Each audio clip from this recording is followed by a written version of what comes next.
ടാക്സിക്കാരാണ് വന്ന് നിൽക്കുന്നത്. നമ്മളങ്ങോട്ട് ചെല്ലുമ്പോൾ തന്നെ നമ്മളെ പിടിച്ചു വലിച്ച് കൊണ്ടുപോകാൻ വേണ്ടിയിട്ട് ആൾക്കാർ നിൽക്കുകയാണ്. കൊട്ടേഷൻ എടുത്തിട്ട് ആൾ നിൽക്കുന്ന പോലെ. അങ്ങനെ റെയിൽവേ സ്റ്റേഷനിൽ നിന്ന് ഇറങ്ങി ഇവിടുന്ന് വന്നിട്ട് നമ്മളെ ഈ ടാക്സിക്കാർ എടുത്തുകൊണ്ട് പോകുന്ന പോലെയായിരുന്നു പോകുന്നത് എല്ലാവരും. അപ്പോൾ ആദ്യമൊക്കെ നല്ല റേറ്റൊക്കെ പറഞ്ഞു. ഇപ്പം നമുക്കൊരു 400 രൂപയ്ക്ക് എല്ലാവർക്കും കൂടെ എത്ര വലിയ ബസ് 21 പേർക്ക് നമുക്ക് സീറ്റൊക്കെ കിട്ടി സെറ്റായിട്ടുണ്ട്. ഇനിയിപ്പോൾ നമ്മൾ ജമ്മുവിലേക്ക് പോവുകയാണ്. ഇനി ഇവിടുന്ന് ഒരു 8 മണിക്കൂർ. എത്ര മണിക്കൂറുണ്ട് യാത്ര? 6 മണിക്കൂറിന് മേളിലുണ്ടെന്നാണ് പറഞ്ഞത്. വലിയ ബസ്സായതുകൊണ്ട് റോഡൊക്കെ ബ്ലോക്ക് ആയി കഴിഞ്ഞാൽ കുറച്ച് നേരം പിടിച്ചിടുകയും ചെയ്യും. എന്തായാലും ഇവിടുന്ന് തിരിക്കുകയാണ്.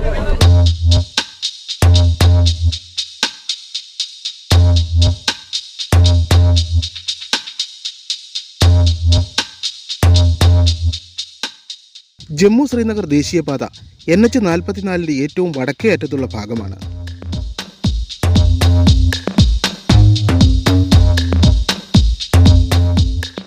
എല്ലാ ദേശീയപാതകളുടെയും നമ്പർ മാറ്റുന്നതിന് മുൻപ് NH1A എന്നാണ് ഈ ദേശീയപാത അറിയപ്പെട്ടിരുന്നത്.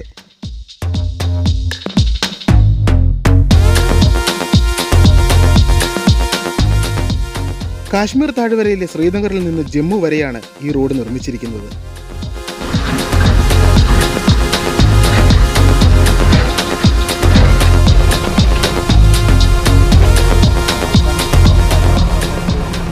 നാഷണൽ ഹൈവേ അതോറിറ്റിക്കാണ് ഇതിന്റെ പരിപാലന ചുമതലയുള്ളത്.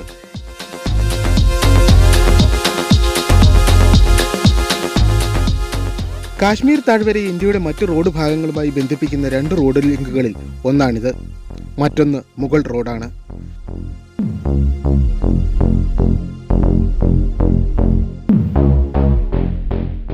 ഈ ഹൈവേയിലെ ഗതാഗതം നിയന്ത്രിക്കുന്നത് 2 കൺട്രോൾ റൂമുകളാണ്. ഒന്ന് ശ്രീനഗറിലും മറ്റൊന്ന് ജമ്മുവിലുമാണ് സ്ഥിതി ചെയ്യുന്നത്.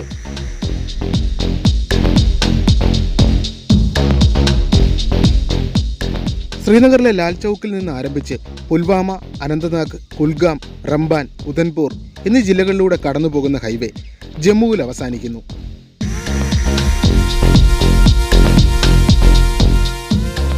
മുൻപ് ഇത്രയും വീതിയില്ലാതിരുന്ന റോഡിൽ അപകടങ്ങൾ നിത്യസംഭവമായിരുന്നു.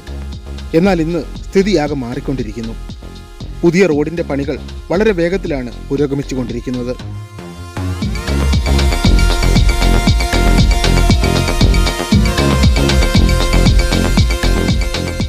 ഈ ഹൈവേ കാശ്മീർ താഴ്വരയിൽ ഖാസിഗുണ്ട് വരെയുള്ള ആദ്യത്തെ 68 കിലോമീറ്റർ കഴിഞ്ഞാൽ ഉധംപൂർ വരെ മലനിരകളിലൂടെയാണ് കടന്നു പോകുന്നത്.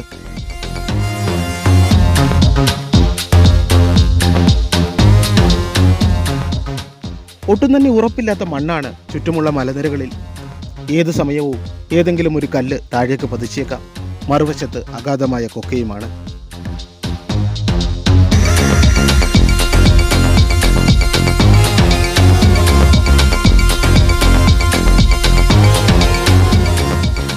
പർവ്വതങ്ങളിലെ കനത്ത മഞ്ഞുവീഴ്ചയും അതിന്റെ ഫലമായി ഉണ്ടാകുന്ന ഹിമപാതങ്ങളും കാരണം ശൈത്യകാലത്ത് ഹൈവേ പലപ്പോഴും ദിവസങ്ങളോളം അടച്ചിടാറുണ്ട്.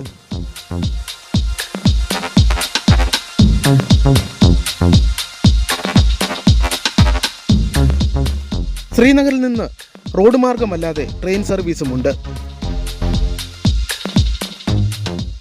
ബാരാമുള്ളയിൽ നിന്ന് ട്രെയിനിൽ 11.215 കിലോമീറ്റർ ദൂരത്തിൽ ഇന്ത്യയിലെ ഏറ്റവും വലിയ റെയിൽവേ തുരങ്കമായ ബാനിഹാൽ റെയിൽവേ ടണൽ വഴി പിർപഞ്ചൽ റേഞ്ചിന്റെ തെക്ക് ബാനിഹാലിൽ എത്തിച്ചേരാം.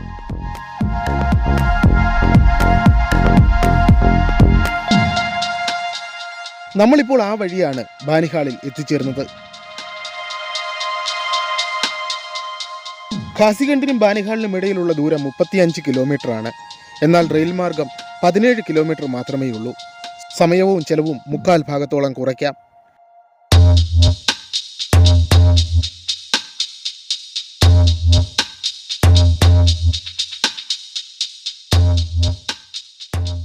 ബാനിഹാളിൽ നിന്ന് ഉധംപൂരിലേക്കും ജമ്മുവിലേക്കും ബസ്സും ടാക്സി സർവീസും ഉണ്ട്. അത്തരമൊരു ബസ്സിലാണ് നമ്മളിപ്പോൾ ജമ്മുവിലേക്ക് പോകുന്നത്.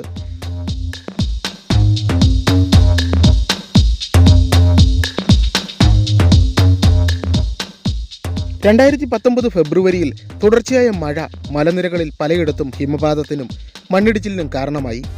ഇത് കാശ്മീരിലുടനീളം പെട്രോൾ ഡീസൽ ഇന്ധനങ്ങളുടെ റേഷനിലേക്ക് നയിച്ചുകൊണ്ട് ഒരാഴ്ച ഈ പാത അടച്ചിടേണ്ട അവസ്ഥ വന്നിട്ടുണ്ട്.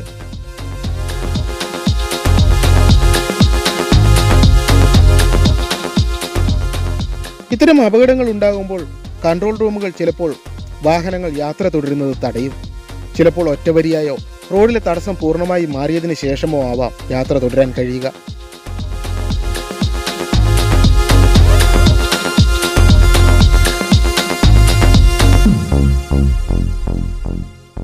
ഈ റോഡിലൂടെയുള്ള യാത്ര അല്പം പേടിപ്പെടുത്തുന്നതാണെങ്കിലും ചുറ്റുമുള്ള കാഴ്ചകൾ വളരെ മനോഹരമാണ്.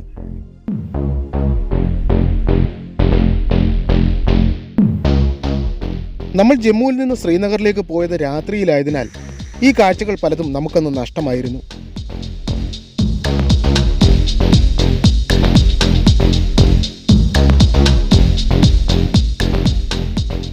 കാശ്മീർ താഴ്വരയ്ക്ക് സമുദ്രനിരപ്പിൽ നിന്ന് ശരാശരി 6070 അടി ഉയരമാണുള്ളത്.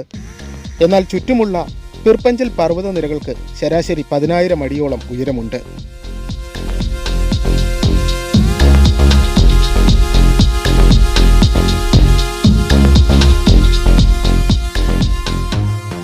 റോഡിന്റെ പണികൾ പുരോഗമിക്കുന്നതിനാൽ വളരെ സാവധാനമാണ് ഞങ്ങളുടെ യാത്ര. പലയിടത്തും വളരെ നീണ്ട ബ്ലോക്കുകൾ കാണാം.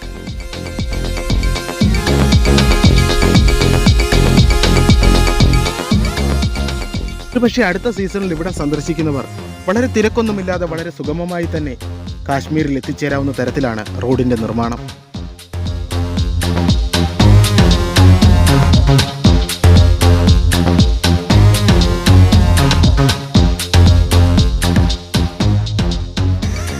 ഇപ്പോൾ റോഡ് വികസനത്തിന്റെ ഭാഗമായി നിർമ്മിച്ചിട്ടുള്ള doctor Shyamaprasad Mukherjee tunnel, Banihal Qazigund road tunnel തുടങ്ങിയ തുരങ്കങ്ങൾ ജമ്മുവിനും ശ്രീനഗറിനും ഇടയിലുള്ള ദൂരം 40 കിലോമീറ്റർ കുറയ്ക്കുകയും ശൈത്യകാലത്ത് റോഡ് അടച്ചിടാനുള്ള സാധ്യത കുറയ്ക്കുകയും ചെയ്യും.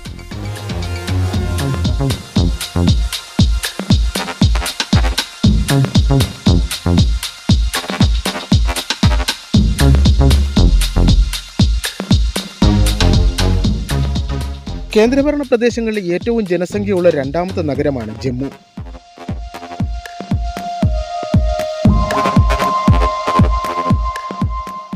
കാശ്മീരിന്റെ ശൈത്യകാല തലസ്ഥാനമായ ജമ്മുവിലേക്ക് അടുക്കുംതോറും റോഡ് കൂടുതൽ മെച്ചപ്പെട്ടതാകുന്നു. പത്താൻകോട്ട് മുതൽ ഉന്നത നിലവാരത്തിലുള്ള റോഡ് ജമ്മു വരെ നിർമ്മിച്ചിട്ടുണ്ട്. ജമ്മുവിൽ നിന്ന് ഡൽഹി വഴി ആഗ്രയിലേക്കാണ് ഇനിയുള്ള യാത്ര. ആഗ്രയിലെ കൂടുതൽ കാഴ്ചകളുമായി അടുത്ത എപ്പിസോഡിൽ നിങ്ങളിലേക്ക് എത്തുന്നതാണ്. അതുവരേക്കും നിങ്ങൾക്കെൻ്റെ നമസ്കാരം.